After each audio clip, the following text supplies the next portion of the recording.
প্রকল্প উচ্চ বিদ্যালয়, পাবনা। সুপ্রিয় শিক্ষার্থী বন্ধুরা, আবারও তোমাদের অনলাইন ক্লাসে সবাইকে স্বাগতম। কেমন আছো তোমরা? আশা করছি তোমরা খুব ভালো আছো। আলহামদুলিল্লাহ, আমিও খুব ভালো আছি। সুপ্রিয় শিক্ষার্থী বন্ধুরা, আমি আজ অষ্টম শ্রেণীর বাংলাদেশ ও বিশ্ব পরিচয়ের ষষ্ঠ অধ্যায়ের বাংলাদেশের অর্থনীতি নিয়ে আলোচনা করব। আলোচনা আমার বাংলাদেশ ও বিশ্ব পরিচয়ের বাংলাদেশের অর্থনীতি এর পার্ট 1, মোট দেশজ উৎপাদন নিয়ে আলোচনা করব।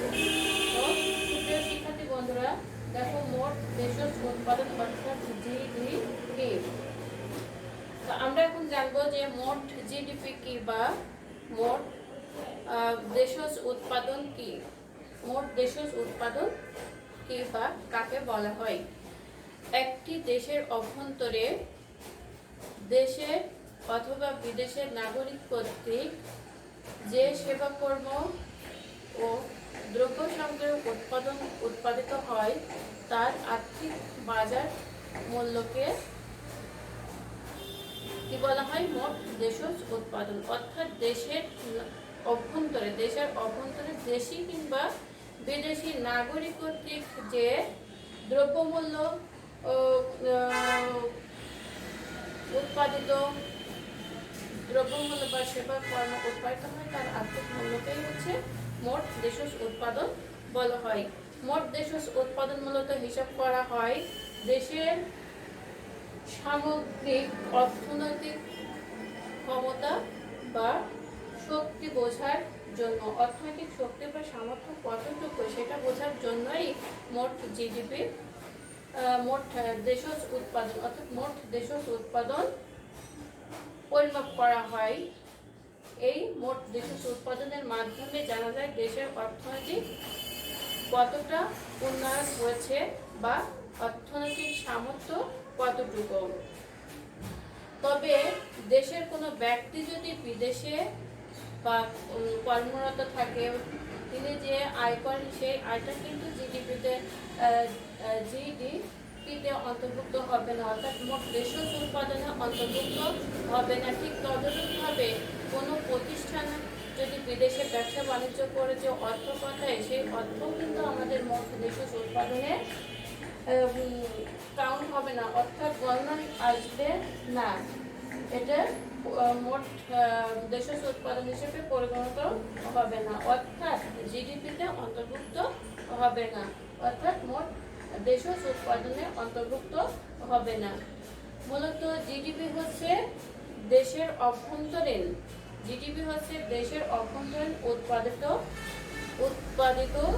উৎপাদনের বা দেশের অভ্যন্তরে উৎপাদনের আর্থিক মূল্য। সুপ্রিয় শিক্ষার্থী বন্ধুরা, মোট দেশজ উৎপাদনকে আমরা কি বুঝতে পেরেছি?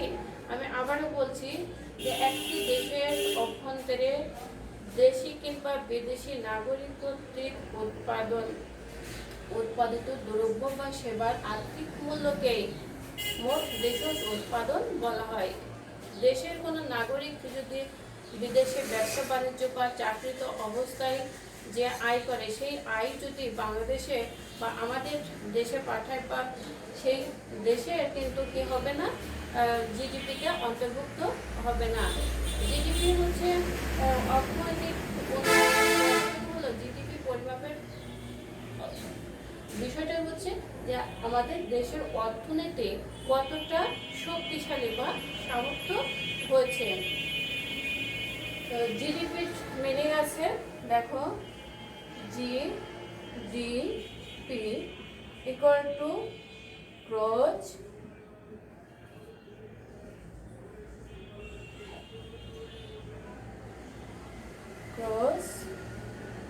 Domestic product. জিডিপির মিনিংটা হচ্ছে গ্রোথ ডোমেস্টিক প্রোডাক্ট, অর্থাৎ মোট দেশজ উৎপাদন। এরপরে আসছে, দেখো, মোট দেশজ উৎপাদনের পরে আসছে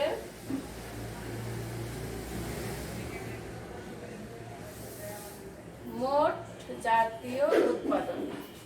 মোট জাতীয় উৎপাদনটা কি? এটা হচ্ছে মোট জাতীয় উৎপাদন হচ্ছে কোনো দেশের অভ্যন্তরে বা একটি দেশের নাগরিক নির্দিষ্ট সময়ে, একটি দেশের নাগরিক কর্তৃক নির্দিষ্ট সময়ে কি করছে, অর্থাৎ এক বছরে একটি দেশের নাগরিক এক বছরে যে সকল দ্রব্য সামগ্রী ও সেবা কর্ম উৎপাদন করে তার আর্থিক মূল্যই হচ্ছে মোট জাতীয় উৎপাদন, অর্থাৎ জিএনপি। মোট জাতীয় উৎপাদনটা কি হচ্ছে, যে একটি দেশের নাগরিক কর্তৃক উৎপাদিত সকল, অর্থাৎ একটি দেশের নাগরিক কর্তৃক যে সকল দ্রব্য সেবা কর্ম উৎপাদন করে তার আর্থিক মূল্যটাই হচ্ছে মোট জাতীয় আয়। অর্থাৎ একটি দেশের নাগরিক নিজ দেশ সহ বিশ্বের যে কোনো দেশে চাকরি বা ব্যবসা বাণিজ্য করে বা যে অর্থনৈতিক সমৃদ্ধ হয় বা অর্থনৈতিক উৎপাদন করে থাকে, অর্থ উৎপাদন করে সেই অর্থটা যদি দেশে পাঠায় সেটা কিন্তু মোট জাতীয় আয়ের অন্তর্ভুক্ত হবে।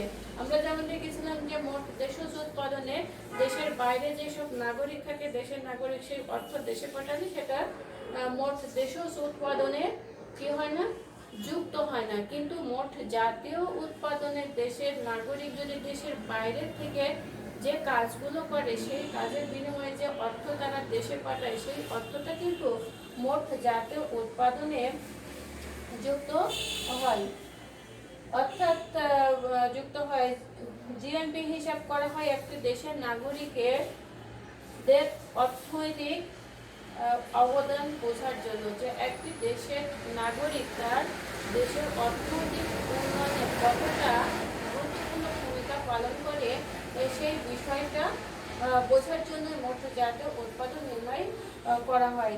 যেমন কোনো ব্যক্তি প্রতিষ্ঠান বিদেশে চাকরি বা ব্যবসা করে যে অর্থ বৈধভাবে আমাদের দেশে পাঠায় সেই অর্থটা কিন্তু মোট জাতীয়, সেই অর্থটা মোট জাতীয় উৎপাদনের মধ্যে অন্তর্ভুক্ত হয়।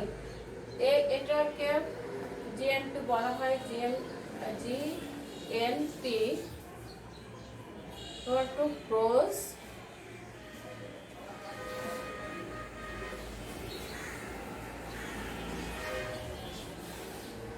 National product. অর্থাৎ মোট জাতীয় উৎপাদন যে একটি দেশের নাগরিক নির্দিষ্ট সময়ে যে সকল দ্রব্য সামগ্রী সেবাকর্ম উৎপাদন করে তার আর্থিক মূল্যটাই হচ্ছে মোট জাতীয় উৎপাদন। এটা দেশের ভিতরে অথবা দেশের বাইরে যে কোনো জায়গা থেকে দেশের নাগরিক অর্থ উপার্জন করতে পারে এবং সেই অর্থটা দেশের মোট জাতীয় উৎপাদনে অন্তর্ভুক্ত হয়। এরপরে আসছে দেখো মাথা পিছু আয়। মাথা পিছু আয়টা কি? আমরা জানি দেশের একটি দেশের মোট অভ্যন্তরীণ উৎপাদনের পরিমাণকে, একটি দেশের অভ্যন্তরীণ মোট উৎপাদনের পরিমাণকে ওই বছরের জনসংখ্যা দ্বারা ভাগ করলে যে ভাগফল পাওয়া যায় সেটাই হচ্ছে মাথাপিছু আয়। অর্থাৎ একটি নির্দিষ্ট সময়ে ওই দেশের অভ্যন্তরীণ উৎপাদনের সাথে অভ্যন্তরীণ অর্থাৎ মোট জাতীয় উৎপাদন দিয়ে মোট জনসংখ্যা উৎপাদনকে, মোট জাতীয় উৎপাদনকে মোট জনসংখ্যা দ্বারা ভাগ করে যে ভাগফল আসে সেটাই হচ্ছে জনগণের মাথাপিছু আয়। এর মাধ্যমে একটি দেশের সর্বাধিক জীবনযাত্রার নির্ধারণ করা হয়। জীবনযাত্রার মান নির্ধারণ করা হয় যে দেশের মাথাপিছু আয় যত বেশি সেই দেশের জনগণের জীবনযাত্রার মান তত উন্নত। আমরা এটা দেখতে পারি একটা ছকের মাধ্যমে। শিক্ষার্থী বন্ধুরা, তোমরা খেয়াল করো যে মাথা পিছু আয়টা আমরা কিভাবে পেতে পারি। এখানে আমরা মাথা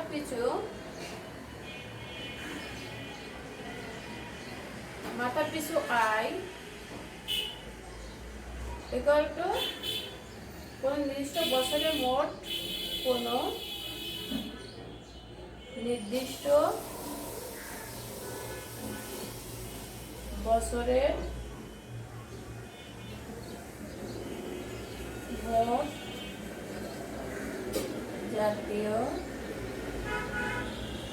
উৎপাদন আর মোট ওই বছরের মোট জনসংখ্যা, ওই বছরের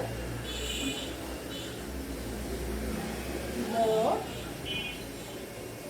জনসংখ্যা।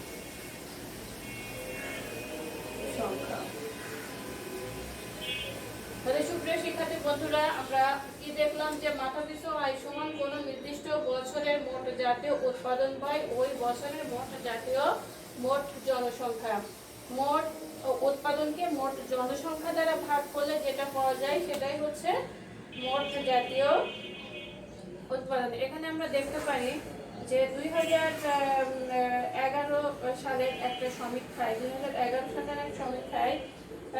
কি ধরা হয়েছে যে একটি সালে জনসংখ্যা ছিল 10 কোটি এবং ওই সময়ে জনসংখ্যা 2011 সালে জনসংখ্যা ছিল 10 কোটি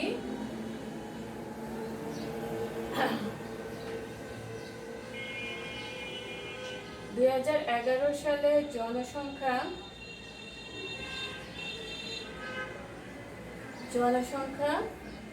10 কোটি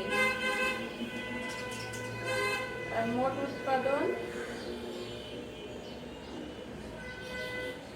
মোট জাতীয় উৎপাদন ছিল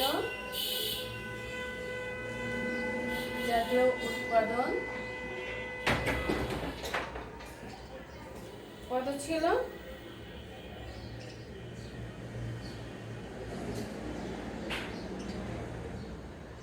5,000 কোটি ডলার।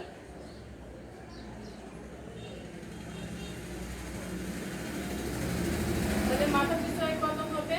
মাথা পিছু আয়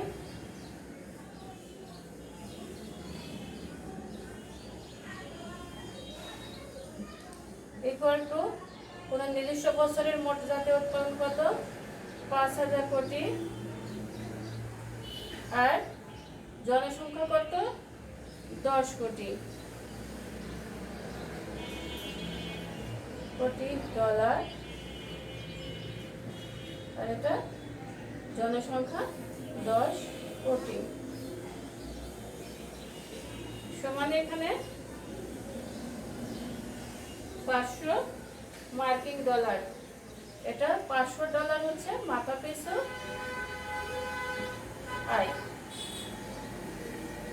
সুপ্রিয় শিক্ষার্থী বন্ধুরা, খেয়াল করো যে মাথা পিছু আয় আমরা সমান কি দেখতে পেলাম যে মাথা পিছু আয় সমান কোন নির্দিষ্ট বছরের মোট জাতীয় উৎপাদন আর ওই বছরের মোট জনসংখ্যা। এখানে আমরা 2011 সালের একটা সমীক্ষায় কি দেখতে পেলাম যে 2011 সালে জনসংখ্যা ছিল 10 কোটি আর মোট জাতীয় উৎপাদন ছিল 5,000 কোটি ডলার। এই মাথা পিছু আয়টা আমরা বের করে নিলাম, তাহলে কি হলো?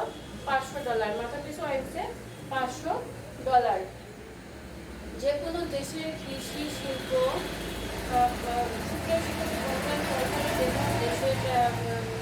কৃষি শিল্প এর যাবতীয় বিষয় কিন্তু নির্ভর করে যে ওই দেশের জনসংখ্যার জীবনযাত্রার মানের উপর। যে দেশের মাথা পিছু আয় যত বেশি সেই দেশের জনগণের জীবনযাত্রার মান তত উন্নত। স্বাধীনতার পর থেকে বাংলাদেশের মাথা পিছু আয় ক্রমান্বয়ে বাড়ছে এবং বাংলাদেশ আগের থেকে মানুষের জীবনযাত্রার মান অনেক বৃদ্ধি পেয়েছে। একটি দেশের একটি দেশ কতটা উন্নত তা মূলত বোঝা যায় মোট জাতীয় উৎপাদন দ্বারা যে ভাগ করে যেটা পাওয়া যায়, অর্থাৎ মাথাপিছু আয় দ্বারা।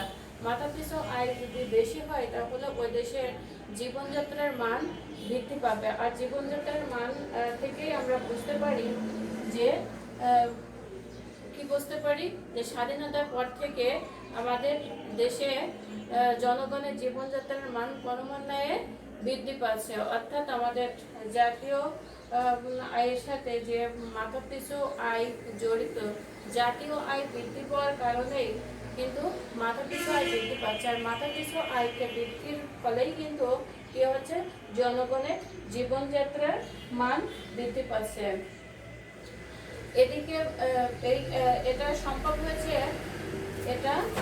হয়েছে একমাত্র সেটা কিসের মাধ্যমে, যে দেশের অভ্যন্তরে জনগণ যেমন দেশের অর্থনৈতিক উন্নয়নের জন্য কাজ করছে, ঠিক তদরূপভাবেই দেশের বাইরেও কিন্তু দেশের জনগণ বিভিন্ন পেশায় কাজ করছে এবং তাদের অর্থ আমাদের জিএনপিতে অন্তর্ভুক্ত হচ্ছে এবং জাতীয় আয়কে সমৃদ্ধ করছে। এভাবেই কিন্তু আমাদের জাতীয় আয় বা জাতীয় উৎপাদন বৃদ্ধি পাচ্ছে। জাতীয় উৎপাদনের বৃদ্ধির ফলে কিন্তু আমাদের মাথাপিছু আয় বৃদ্ধি পাচ্ছে। আর মাথাপিছু আয় বৃদ্ধি পাচ্ছে বলেই আমাদের জীবনযাত্রার মান উন্নত হচ্ছে। তো সুপ্রিয় শিক্ষার্থী বন্ধুরা, তোমরা নিশ্চয়ই বুঝতে পারছো যে মোট দেশের উৎপাদন কি, মোট জাতীয় উৎপাদন কি, মাথাপিছু আয় কি। তো সুপ্রিয় শিক্ষার্থী বন্ধুরা, আজকের মতো এখানে শেষ করছি। আবারও দেখা হবে কোনো এক বিষয় নিয়ে। সে পর্যন্ত তোমরা সবাই ভালো থাকো, সুস্থ থাকো। আল্লাহ হাফেজ।